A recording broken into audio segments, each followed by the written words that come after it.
Ternyata wilayah kedaulatan udara Indonesia masih lemah. Kesatuan wilayah teritorial suatu bangsa yang terdiri atas darat, laut, dan udara termasuk langit. Setelah berkembangnya teknologi penerbangan, wilayah udara menjadi relatif baru dibandingkan dengan darat dan laut yang telah menjadi wilayah kekuasaan manusia selama ribuan tahun. Sebagai sumber daya alam, wilayah udara mempunyai nilai yang sangat berharga dan mempengaruhi kedaulatan negara. Jelas sekali bahwa Indonesia, negara kepulauan besar dengan wilayah pegunungan, bergantung pada perjalanan udara. Oleh karena itu, pengendalian dan pengaturan wilayah udara sangat penting untuk memberikan layanan dan keselamatan bagi penduduknya. Ia juga memiliki hubungan erat dengan jaringan transportasi udara internasional, kedaulatan udara nasional, dan peraturan yang mengatur penerbangan internasional berlaku bagi seluruh anggota PBB. Nah, ironisnya, saat ini Indonesia belum mempunyai undang-undang yang mengatur keseluruhan administrasi wilayah udaranya, selain undang-undang penerbangan. Mengapa DPR dan pemerintah terkesan mengabaikan persoalan krusial ini? Apa dampaknya terhadap kedaulatan negara?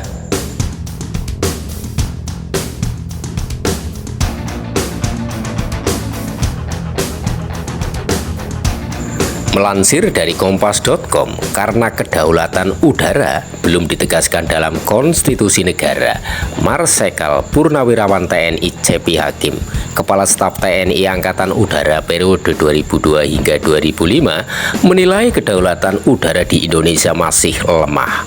Kami belum menegaskan bahwa wilayah udara di atas wilayah NKRI adalah wilayah kedaulatan kami, kata Cepi dalam acara podcast Brigade di YouTube kompas.com Rabu 8 Mei 2024. Konstitusi Indonesia hanya mengatur masalah kedaulatan air dan bumi. Menurut Ketua Pusat Studi Air Power Indonesia, ia mengatakan konstitusi juga perlu mencakup wilayah kedaulatan Indonesia. Kita belum mengklaim bahwa wilayah udara kita itu adalah wilayah kedaulatan NKRI. Tidak ada di konstitusi kita. Di konstitusi kita hanya disebutkan bumi dan air, ujar dia. Cepi tidak memungkiri bahwa ada beberapa undang-undang yang mengatur soal kedaulatan wilayah udara Indonesia.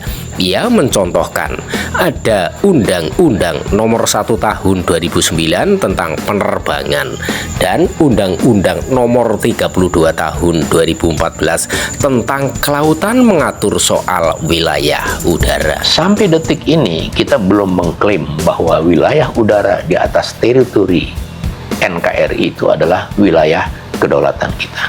Kita belum mengklaim bahwa wilayah udara kita itu adalah wilayah kedaulatan NKRI. Tidak ada di konstitusi kita. Di konstitusi kita hanya disebutkan bumi dan air. Namun menurutnya aturan tersebut tidak secara tegas mengatur kedaulatan negara atas wilayah udaranya. Undang-undang tersebut tidak mengacu pada undang-undang di atasnya yang bertumpu pada landasan dasar undang-undang yaitu konstitusi, kata Cepi.